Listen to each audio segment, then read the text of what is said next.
एक ताजा उदाहरण देता हूं। आजकल भारत में एक खराब बीमारी घुस गई है, चिकनगुनिया।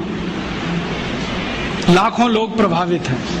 मैं 6 महीने से गांव-गांव घूम के उसका इलाज कर रहा हूं और आपको सुनकर ताज्जुब होगा, ज्यादा लोगों को इलाज में मैं एक ही बात बताता हूं, तुलसी का काढ़ा पी लो, नीम की गिलोय होती है ना, उसको भी उसमें डाल लो, थोड़ा सूंठ डाल लो, थोड़ी छोटी पीपर डाल लो, बस ये 4-5 चीजें, और थोड़ा गुड़ डाल लो, क्योंकि ये कड़वा इतना है कि पी नहीं पाओगे।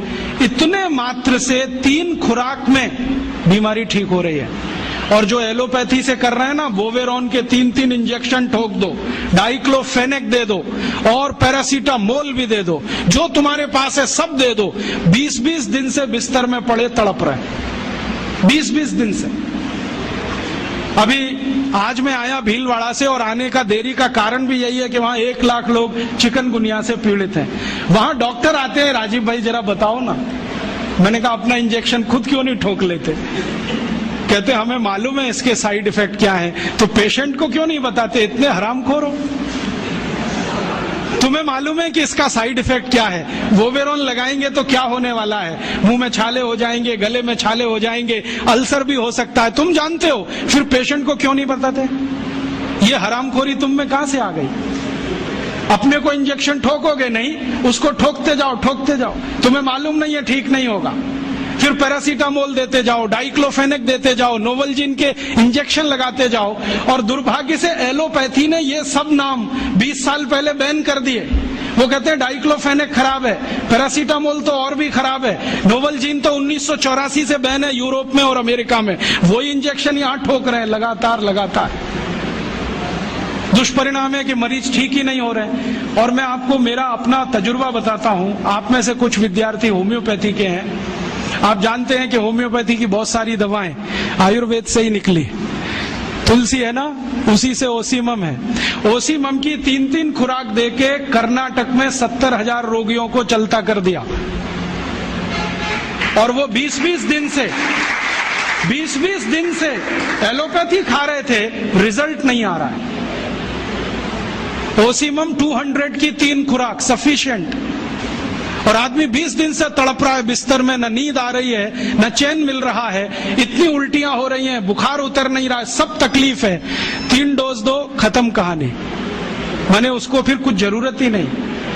और फिर आज स्थिति यह है कि कर्नाटक सरकार ने हमारे ये कैंपों के रिजल्ट देखने के बाद अपने डायरेक्टर्स और ज्वाइंट डायरेक्टर सबको लाइन से लगा दिया, जाओ राजीव दीक्षित के पास, सीखो उससे वो क्या दे रहा है और रिजल्ट क्यों आ रहा है। हमने 70,000 पेशेंट को दवा दी, 6 मरे, और उन्होंने 1,22,000 को दी, उसमें से मुश्किल से 6 बचे।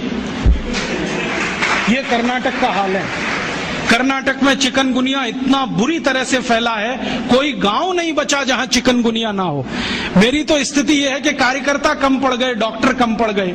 अगर मेरे पास 1,000-2,000 डॉक्टर होते तो हम कर्नाटक के उन लाखों लोगों को बचा लेते जो मर गए पिछले 6 महीने। महाराष्ट्र में भी यही है। रिजल्ट मिलते हैं उन दवाओं से, तो भरोसा क्यों नहीं करें उनके ऊपर? ओसीमम तो तुलसी में से ही बनी है भाई, और तो क्या है, डाइल्यूशन फॉर्म में है, बस इतना ही तो है।